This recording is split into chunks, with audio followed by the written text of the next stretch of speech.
চট্টগ্রাম বিশ্ববিদ্যালয়ের শিক্ষার্থী ও স্থানীয়দের মধ্যে সংঘর্ষের ঘটনায় ৯৫ জনের নাম উল্লেখ সহ অজ্ঞাত ৮০০ থেকে ১,০০০ জনকে আসামি করে মামলা হয়েছে। এছাড়া পরবর্তী করণীয় নিয়ে জরুরি সিন্ডিকেট সভায় বসাচ্ছে বিশ্ববিদ্যালয় প্রশাসন। এ নিয়ে বিস্তারিত জানাতে এই মুহূর্তে যুক্ত হচ্ছেন কাজী মাহফুজ।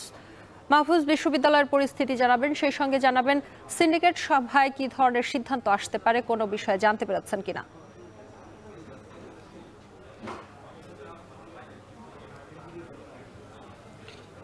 আপনি যেমনটি বলছিলেন যে সংঘর্ষের আজ দ্বিতীয় দিন।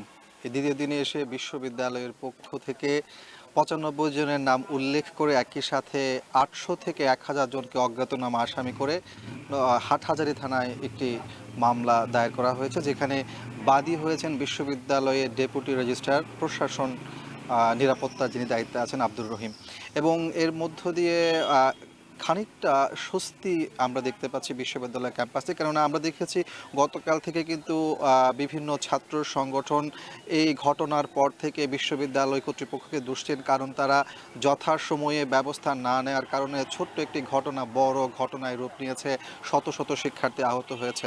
তবে তাদের দাবি কিন্তু এখনো শেষ হয়নি। আমরা দেখেছি দুপুরে ছাত্রদল, গণতান্ত্রিক ছাত্র জোট তারা সংবাদ সম্মেলন করেছে, বিক্ষোভ সমাবেশ করেছে। সেখানে তারা বলেছেন যে বিশ্ববিদ্যালয় প্রশাসনের নির্লিপ্ততার কারণে, তাদের অবহেলার কারণে এতগুলো শিক্ষার্থী আহত হয়েছে, এবং এর দায়ে বিশ্ববিদ্যালয়ের ভিসি থেকে শুরু করে প্রক্টোরিয়াল বডিকে দ্রুত সময়ের মধ্যে পদত্যাগ করতে হবে, এমন দাবি তুলে কিন্তু তারা বিক্ষোভ করেছেন। আর আপনি যেমনটি বলছিলেন যে সিন্ডিকেটের সভা চলছে, এখনো পর্যন্ত কিন্তু সেই সভা চলছে। সভা শেষ হলে পরে আমরা জানতে পারবো। তবে যতটুকু আমরা আঁচ করতে পেরেছি যে গ্রামবাসীর সাথে বিশ্ববিদ্যালয়ের যে একটা দূরত্ব তৈরি হয়েছে, সেটি আসলে নিরসনের জন্য হয়তো একটি সিদ্ধান্ত আসতে পারে।